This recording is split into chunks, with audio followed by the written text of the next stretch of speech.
Welcome back to Backward Point Podcast. My name is Nazar Sayed, and today with me is my brother and my co-host and a big proponent of the Aussie cricket team. Bashar Sayed is with me. Good morning, Bashar. Hello. Great to be here. This is going to be a World Cup Roundup podcast episode. It's also going to be just a review of the final and also just thoughts on the whole World Cup overall. The Aussies have triumphed yet again.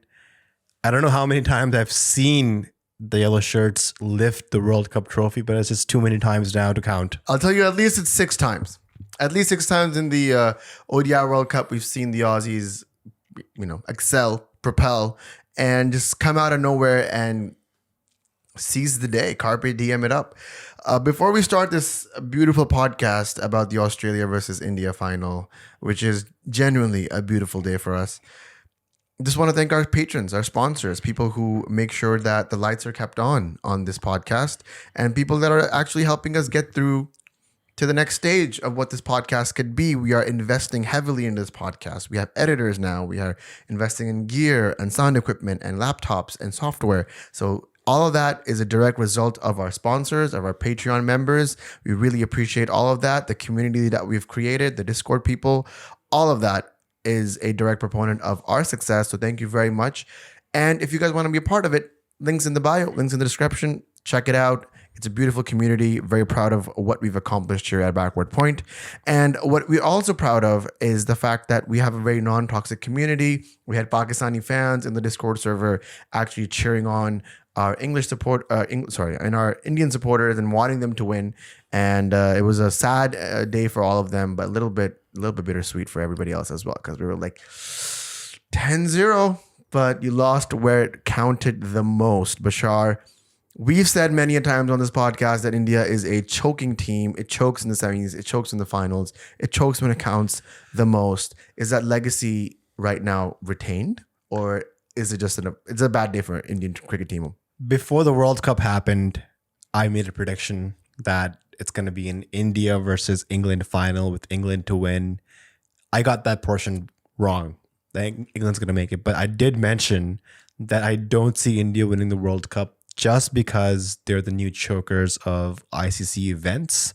And they've shown that time and time again over the past 10 years, ever since they won the Champions Trophy in 2013. They've just found a new way to bottle these tournaments. They have a perfect record in the group matches. I think they've only lost around 3 matches the last 2 or 3 World Cups combined. But the games that they've lost are semifinals, finals now. So they're not able to turn up when it matters the most. And I don't know whether that's the direct result of the mindset, just them being too timid in the finals, the fear of losing, or just the inability to finish matches. Aussies, on the other hand, time and time again, come up and they finish the match. They've got that winning mentality in their DNA, and you just can't inject that into somebody. Yeah, and this is, I think, a great opportunity to congratulate the TGC boys, the great cricketer boys, Ian and Pezza. They were really hanging on for this win. They needed it, I would say. They were really... Did they? I mean, they really felt like, you know what they were doing? They were doing this really cool thing where they were nonchalant about it.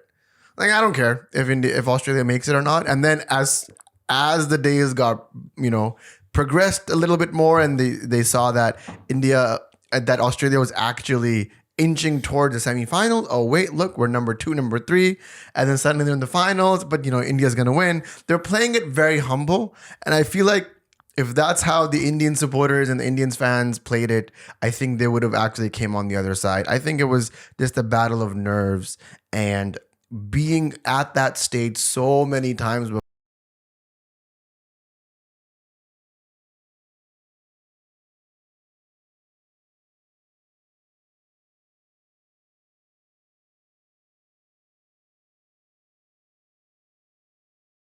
India's used to winning knockout crunch matches.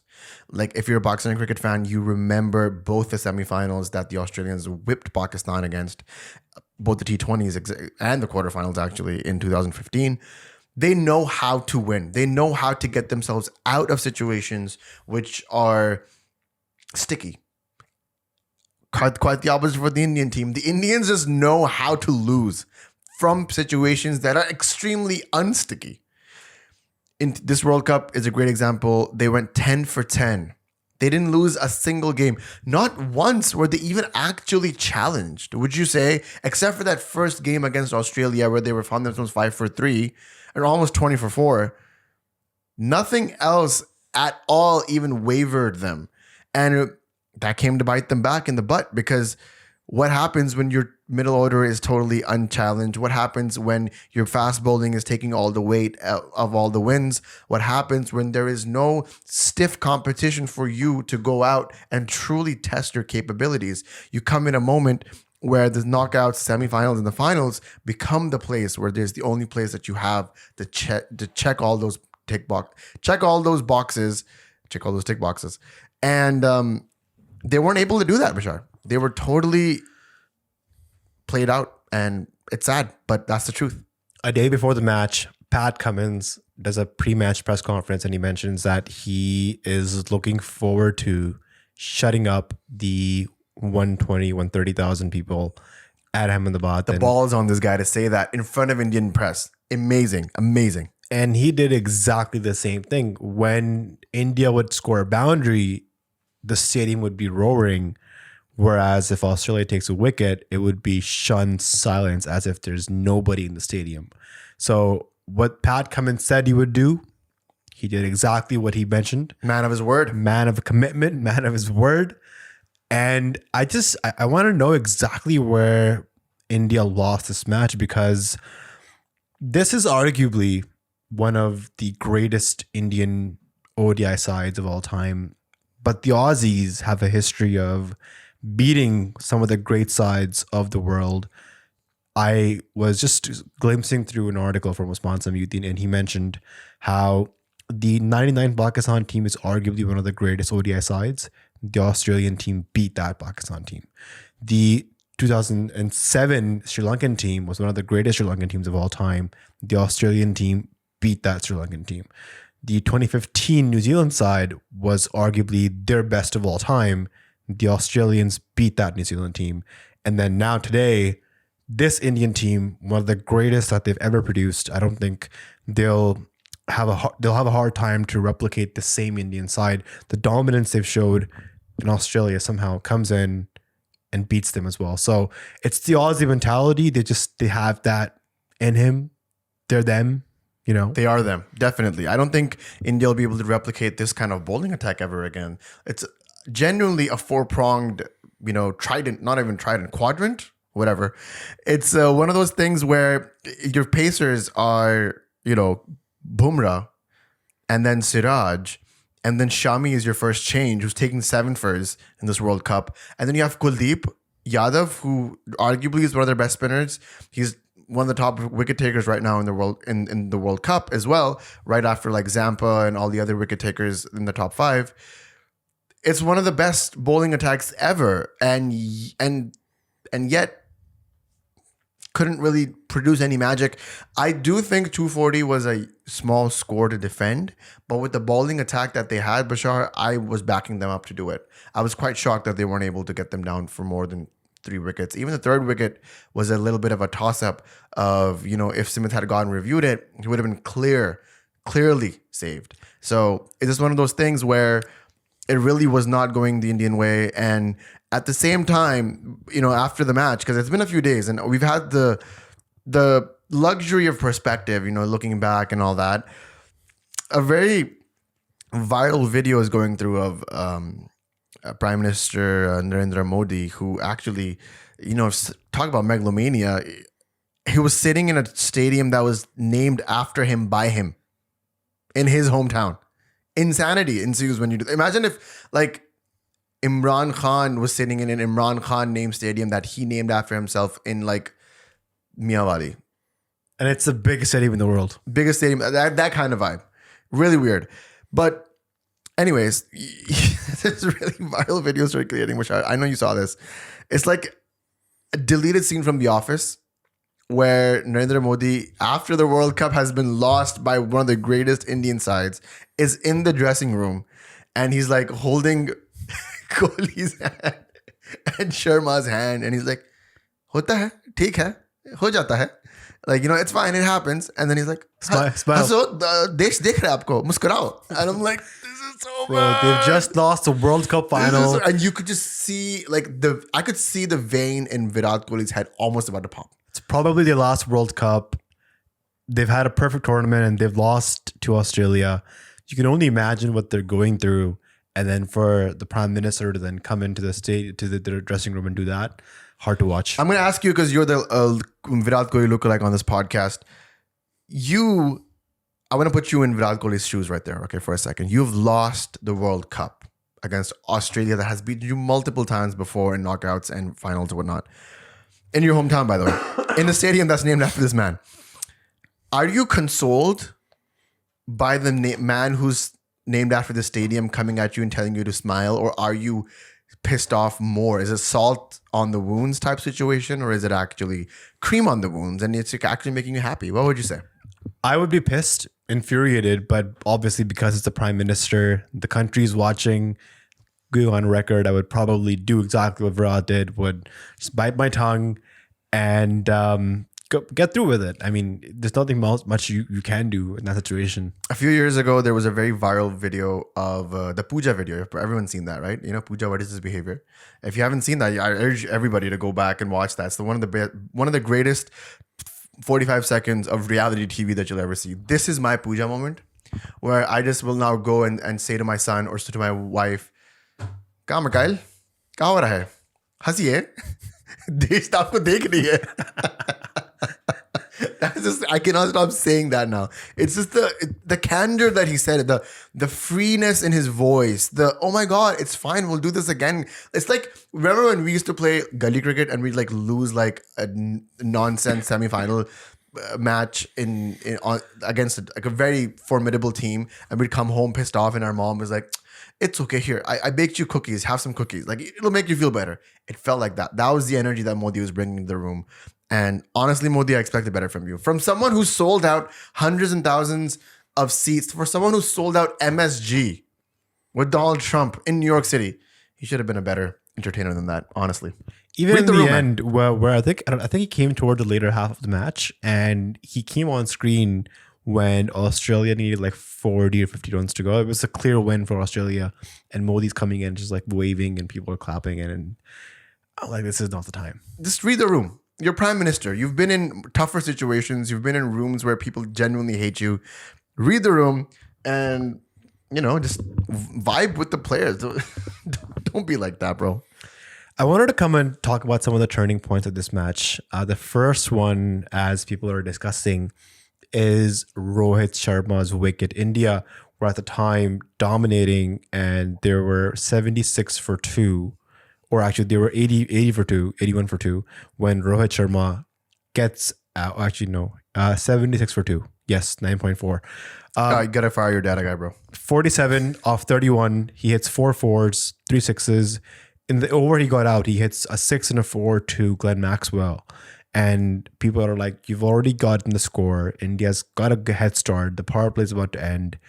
This is the time where you score big, right? Rohit Sharma, this whole World Cup, he has defined his role as the aggressor in the power play. He scored 597 runs, the second most in the World Cup, 54 average, strike rate of 126, which is absolutely insane. 31 sixes, the most by anybody this tournament. 100, 350s. And I think if you wanted to, you could have converted those 50s into hundreds, those hundreds into 150s, those 40s into 50s and hundreds. But because he had the team goal in mind, he wanted to give India a good head start, which he did, because ultimately that makes Virat Kohli and Shreyas Iyer's job a lot easier. But people are saying this was the moment where the Indian captain steps up and takes the game deep till the end, scores a massive 100 alongside Virat Kohli. But he wasn't able to do that. He kept attacking Maxwell, which eventually gave his wicket away. Credits to an insane running catch by Travis Head. Very Shahid Afridi-esque in the 2009 T20 World Cup for Scott Styris. If people don't remember, Umargul bowled Scott Styris, skies one up in the mid-on. Afridi runs from short mid-on all the way to long on. Catches one of the greatest catches that I've ever seen as a Pakistani catch. It's an iconic moment. It was very, very reminiscent of that, Travis Head. But I agree with you. Like, I know what the aggressor role Rohit Sharma played throughout the tournament. It was actually quite a brilliant sight to see. Very selfless cricket. Lots of praises to that style of, or to that brand of cricket that Rohit Sharma was bringing to the Indian team. You know, you give yourself a huge head start, and then you have the likes of KL and Kohli and Shreyas Iyer to come and build upon that. Fair game. But this was a World Cup final, not one of the league stage games. And I genuinely think Rohit Sharma was supposed to step up and take the onus on this performance and sort of build an innings with Kohli, like you said. I get that the aggressor, he's supposed to be the aggressor. He could have been that throughout the innings. You know, him staying an extra 5 overs, Bashar, and ensuring that he gets a good 75, 80, immediately puts 40 odd runs more on the total of 240. Or maybe even puts less pressure on KL and Kohli coming in after, and then they can maybe go big again. Because KL plays an innings of nearly 110 balls and scores 66 runs. And maybe KL doesn't do that if the start is genuinely as solid as it should have been. I think at that moment, there was a careless shot from Rohit, which that was genuinely the turning point where it cost Australia the game. Especially when you see Travis Head leaping in the air in front of him, taking a blinder. You know what the body language becomes after that. You see the Indian body language drop, become defensive, and you see the Australian body language become aggressive. They sniff blood, they taste blood, they're going to go for the kill. That's exactly what happened. 240 was never a competitive score. I'm not going to dock the Indian bowlers. They've been bowling stupendously throughout the World Cup. I did hope there was a little bit more of a fight there from the Indian bowlers. I was hoping maybe it doesn't go down to a 6-7 wicket win, but actually like a 2-3 wicket win. That would have been a bit more enticing as a spectator. But I'm going to be honest, Bashar, I was in a position where I was supporting India. I didn't want Australia to win. This team comes out from nowhere, always defeats the favorites. They've done this many a times. Every time Pakistan has been even slightly favorite, they find a way into the knockouts against Pakistan and beat them. So I had personal vendetta against them, and I would rather have an Asian team win in Asia than a Sena team come in and win in Asia. And that wasn't to be. So I was genuinely upset, but like you said beforehand, the way that Cummins had set the stage up with the statements he had given in his media press conference, you just got to hand it to the guy. You got to hand it to this team. I didn't even have them in my top 4. Nobody backed them up to go this far. They were a team full of all-rounders. They were a team full of, as we call, jacks. In when you play gully cricket, there's a kid who plays for both sides, right? He bowls as well, he bats as well, he fields wherever he wants because he's a middle guy. There's a team filled with middle guys. You know, you had Stoinis, you had Glenn Maxwell, you had all these. Zampa was going for so many runs before this World Cup. He was getting smacked everywhere. 23 wickets. Highest wicket taker for a spinner ever. You don't see these things coming until it's the red lights on you. The stage is set, you got to perform, and the Aussies somehow, man, they always turn it around, whether you like it or not. Yeah, I think I'm totally on board with you. Like, I wanted India to win as well, just because of Rohit and Virat's legacy. That's true, yeah.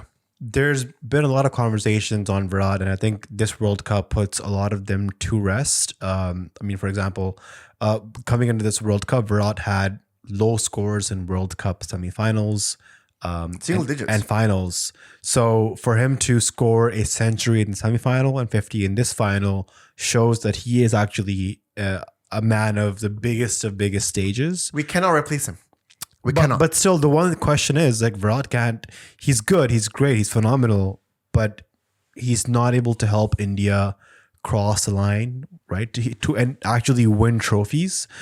He wasn't able to do it as a captain, and now just playing as a regular player, he's not able to put in those sort of performances to single-handedly win India the whole tournament. I think that's a little unfair on Virat, don't you think? He does everything he can. He scores 765 runs, and still you're like, he was going to Virat and be like, man, I don't think he really showed up in the final. Bro, he showed up every single game before that. every single game before that. And arguably, he showed up in the final as well. I think he knew this was going to be his last World Cup, so he wanted to bring out his best. Sorry, I'm just still going through a cough. Yeah, Bashar is still recovering from a weird flu. We don't know what it is. Still, it could be the cases of Babar Azam resignations. Could be the case of Pakistan getting knocked out of the World Cup. We do not know the cause. We just know that he is sick. It is because I am sick. But the one thing, or the one person that the Australians or anybody didn't really see coming was Travis Head. He smashed India all over the park, not just today, during the final, but also in the World Test Championship final. He was a player of the match.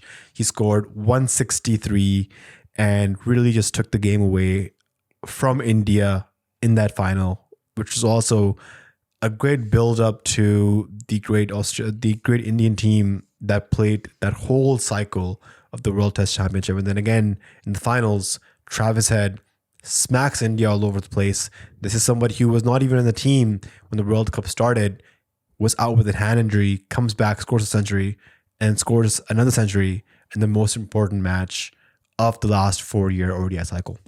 Genuinely. And I would genuinely want to know, is Travis Head as big as Pat Cummins or Glenn Maxwell in Australia? Is he one of the big names? Because people who don't know about cricket or are just wary about cricket or it's in the peripherals do not know who Travis Head is. Is this going to be one of those situations, Bashar, where if you remember or don't remember, the man of the match of the final in 2015 was James Faulkner?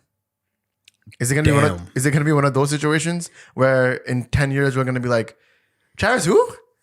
Wait, what? Travis Head? Who's that? Like, is it going to be that, or is he actually a genuine case of this guy's here to stay, this guy's here to make a mark, he's going to be the Michael Clarks, Ponners, Maxwell's of his time? Well, he's been man of the match now in the final of the WTC final and the World Cup final, so I don't think it gets any bigger than that. Do we not take him seriously because of his stash? Dude, honestly, I don't know. The man can ball. He's a terrific fielder. But it's the stash, isn't it? It is a stash. If we take off the stash, his seriousness level goes from 7 to 11. Yo, there's this video circulating on the internet where when Australia came to Pakistan for ODIs, I think Babar Azam gifted one of his bats to Travis Head. Yes. Conspiracy theory, but apparently the same bat, he scored a century in the WTC final and the ODI World Cup final. Is that true? That Same Babar bat? Azam. Conspiracy Are theory. they both Great Don't Nichols? shoot the messenger. Are they both Great Nichols sponsors? They are. We saw Babar Azam gift one of his bats to Gurbaz after And the he game went against crazy. Afghanistan. So what is Babar like, giving his infinity stones to other people and just like getting weaker and weaker in his own regard? Is that what's happening? I believe so. How many runs do you think he's going to score in the Australia series? Wait, don't tell me. We're going to talk about that in our own time. How many runs are separate pod needed? separate pot needed? How many runs Babar is going to score in that Australia series? I say 6 innings, 200 runs. But that's me being pretty low, very, actually. I know. I'm just being very. I'm backing myself up on this. I don't want to be disappointed and say like something like 600 and get sad. 6 innings, 100 and 250s. Okay. A big 100 though, like a 150. Ooh, at the MCG, at the Mecca. Boxing Day has such. Ooh, where's the Boxing Day? Is that Perth? Boxing Day is always in Melbourne. My God. Okay. MCG. Okay, that's it. We're jumping ahead of ourselves. We're going to this next podcast we're going to do later on. But so yeah, I mean, what are you going to talk about more about the final, bro? The pitch, how slow it was, how Was it a fresh one? There was a news by the Daily Mail that came out where India was using used pitches, and this was against the guidelines from the ICC. But somehow, despite that, they scored like 400 against New Zealand in the semis and Mumbai. But this pitch, 240, it looked like at one point India was going to score 300, 350. But then once Rohit got out, the Indian batter just went into their shell. I think they scored 5 or 6 boundaries after Rohit Sharma got out. The whole rest of the innings, that's 40 overs of cricket. And the shocking innings is the one from KL Rahul, 107 balls, 66 runs, only 1 boundary. And then nobody really got going. Surya Kumar Yadav, their number one T20 player, their dynamic Mr. 360 player, 28 balls, 18 runs, 1 boundary. So nobody really got going after that. I don't know if it's the pressure of the final or if it's because genuinely how slow the pitch was and how good the Australian bowlers bowled. But yeah, just 240 was just never enough. I felt like KL Rahul was trying to convince us that the pitch was a lot worse than it actually was. Until my boy Travis came to bat, it just felt like whatever. You know? I think if KL Rahul tried to be more aggressive and if they had lost wickets earlier, India would have been bowled out for like 180, 160. That's why he probably wanted to play more slowly so they can ensure they play out all the overs to avoid that sort of embarrassment. I think Gautam Gambhir said that he would have rather taken India 150 all out versus 240 and making basically into a dead rubber. Wouldn't 150 be a dead rubber either? 2? Yeah, probably. Gautam Gambhir has the worst opinions anyways. Do you think... what do you think now that the World Cup is over and you have a definite champion and on all that? What do you think about the World Cup? How was it? I thought it was okay. I thought, had some issues watching it. ODIs are just really long. They have to do something about this ODI World Cup. The format, reduce the overs, make it more interesting, have one ball from both ends or 2 new balls, but then you stop switching balls after like 20 overs. So you can bring back the element of reverse swing. ODI cricket is becoming way too easy to play. It's becoming way too long to watch, especially with these T10 leagues and T20 leagues. Watching longer form cricket just becomes so much more difficult, even though how amazing the format is. It's the closest one tests cricket, and it really tests all of your skills to the max. But yeah, overall, World Cup was good. Loved the stadiums. Loved how celebrated the sport of cricket is in India. We had the most attendance in any World Cup during this whole World Cup in 1.2 India. million people. Yes. So yeah, it was a great festival of cricket, and I'm glad that the Indians were able to celebrate that. Let me lay down a stat for you though. This might change your opinion a little bit. Of all the World Cups that have happened, this was the least competitive World Cup in the sense that there were more one-sided games in this World Cup than there were in the last 2. How about that? So what does that tell you? Does that tell you that The cricket the teams are so polar opposites that they're just not competitive anymore? I mean, let's talk about it. There was only genuinely the top 4 teams that went in were the only competitive teams. The rest of the 6 were just participating. Yeah. Pakistan is now a mid-tier ODI team. England. Right. I don't know what happened to them, but they didn't show up at all. England imploded. Pakistan is a mid-table team. South Africa is the chokers. India is the chokers of the knockouts. And Sri Lanka has just been going through this really weird rebuild, which is not ending. Netherlands showed some promise by beating South Africa, but again, lack of experience, lack of funding, lack of exposure. They're not going to be able to beat the bigger teams. Afghanistan showed a lot of promise. Bangladesh continues to be the worst of them all, in my opinion. They literally infuriate me how long they've been in international cricket and just not have been able to produce the quality of cricket that they should have. They should have been in the league of a Pakistan and a Sri Lanka, or at least a South Africa by now. So they're a no-show. What does this say about the state of cricket, Bashar? This World Cup being held in the most adored country for cricket in the world, and yet the competitions were very lean. There wasn't a lot of challenges going on. A lot of teams didn't show up. Does this mean that is this a direct result of the influx of T20s? Is this just bad management on the side of an Indian hosted team, or Indian hosted World Cup, I should say? What would you say? How would you fix this if you were in the BCCI? Oh, sorry, ICC. Was that a slip of tongue? I don't know. I just don't think teams are competitive enough in ODIs, and the gap between the good teams and the average teams keeps increasing. And literally, there's 4 teams left that play good ODI cricket: Australia, South Africa, India, and New Zealand. Everybody England else as well. I don't know what happened. England on their day. Sure, they were out of character. Sure. Completely out of character. That's not how the English cricket team plays. And maybe Pakistan on their day. Sure. Right? So aside from that, everybody else was just there to show up. And the one thing I will say is that this is the only World Cup where each team has won at least 2 matches, which is good. I love to see Netherlands get their 2 Ws. For Afghanistan to be one of the most improved sides, them finishing Almost had a 6th. shot at the semis, Bashar. They did. Them finishing at number 6 was, I think it's a huge achievement for them, and especially with the way that they beat Pakistan And England. and England. So yeah, a good World Cup for them. But yeah, I think ICC, they should probably invest in these associate nations. I mean, Netherlands, now they're out of the World Cup, they probably will not face any of these big sides until the next World Cup if they qualify. Actually, Pakistan is going over to the Netherlands next year to play some T20s. Okay, so Pakistan is going, but what other teams have been going to Netherlands to play them? Pakistan has consistently been going. They went last year as well, I believe. Are they the new Zimbabwe for Pakistan? How dare you, sir? How dare you do that? I will not be responding. Barberlands. Barberlands. Oh, don't start this, bro. It'll pick up. Zimbabwe is already like the most annoying thing that I get to hear on the internet is Zimbabwe, and then you got to go do Barberlands. Oh my god, you deal with this, head. I'm not gonna deal with it.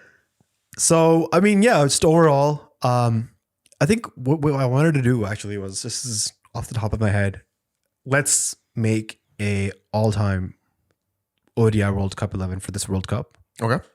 The backward point 11? Backward point 11. Sure. Off the top of our heads. Openers. Yeah, let's do it. I think it's not going to be hard. Not going to be hard. Openers. I'm going to throw some names at you. Sure. Let me know if you agree or disagree, if you think Let's go. there should Imam? be different names. Okay, so Bruh. go ahead. De Kock. 100%. Rohit Sharma. Yes. Number 3, Virat Kohli. Yes. Okay. No hesitation there. No hesitation there. Number 3, Virat Kohli. Let's go. Move ahead. Move on. Hurry Number up. 4 has to be Shreyas Iyer. Yes. Which, Yes. wait. Number 4 could also be Rachin Ravindra. Doesn't he open? He opens or plays one down, but obviously he can't fit there. Yeah, I would go with number 4, Rachin. If he Ravindra? plays there, if he wants to play in that position, number 4, we Rachin. can fit him in number 4. Iyer would have been nice too, but I think Ravindra just been the star of the World Cup, the emerging star. Yeah. Somebody who none of us had on their radars to perform so big. So number 4, Ravindra. Number 5. Are we saying if Hardik Pandya is fit, can he go at number 5? Or there's also Aiden Markram can go there. Markram. 6, Maxwell. 6, Maxwell. 100%, right? Of course, yes. Wicket keeper. Oh no, we have De Kock. We have De Kock. Number 7. Who should be at number 7? You could put Pandya at 7. Pandya at 7. It has to be an all-rounder, a hitter, someone who can really smack the ball. So Pandya, I would. Okay. I wouldn't mind. Pandya would go at number 7. Zampa goes there. 8. Zampa goes at 8. Shami, obviously. Yep. 9. 9. Would you put Bumrah? 10. And then would you have any of the... who else would you have as a bowler? I just need another fast bowler, right? Yeah. So... Who's really good? Madhu Shankar was really good, if I'm being honest. Madhu Shankar? He did really good in the league stages. You know, with a already defeated Sri Lankan team was able to take 21 wickets. 21 wickets. Yeah, sure. Madhu Shankar. He's a good left armer. I wouldn't mind him there. There you go. That's 11. that backward point 11. Backward point 11. Who would have thought? I didn't. Do you remember what we just said? Yeah. Okay, I can go back. So we had De Kock, Sharma, Kohli, Rachin Ravindra. Yeah. Who was that? Number 5, Markram. Markram. 6 was Maxwell. 7 was Pandya. 8 was Zampa. 9 was was Shami. Shami. 10 was Bumrah. 11 was Madhu Shankar.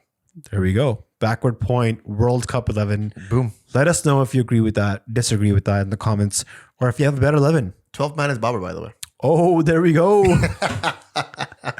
Babar has to be in this team, bro. Yo, Make him in the team. if De Kock and Rohit didn't score so well, I would have loved to somehow fit Abdullah Shafiq. Oh, yeah, he was really good. He was pretty good at this World Okay, Cup. but I don't mind. I'd let shake 12th man.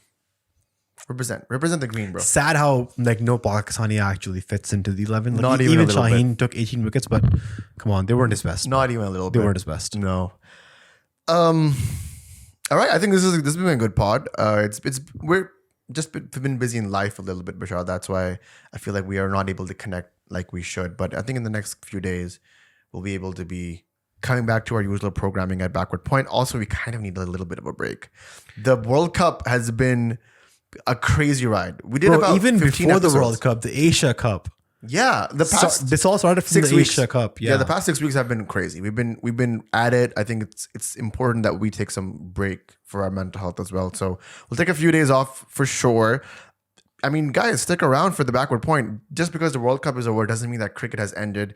There is the India-Australia series in India. There is the Pakistan-Australia series in Australia that we're going to be covering. Then we're going to be leading up to the T20 World Cup that's happening in our backyard. We're actually looking forward to the dates being announced so we can go to the Pakistan-India game, which has been announced that it's going to be in New York City. We're going to be live coverage from there. Backward Point meetup.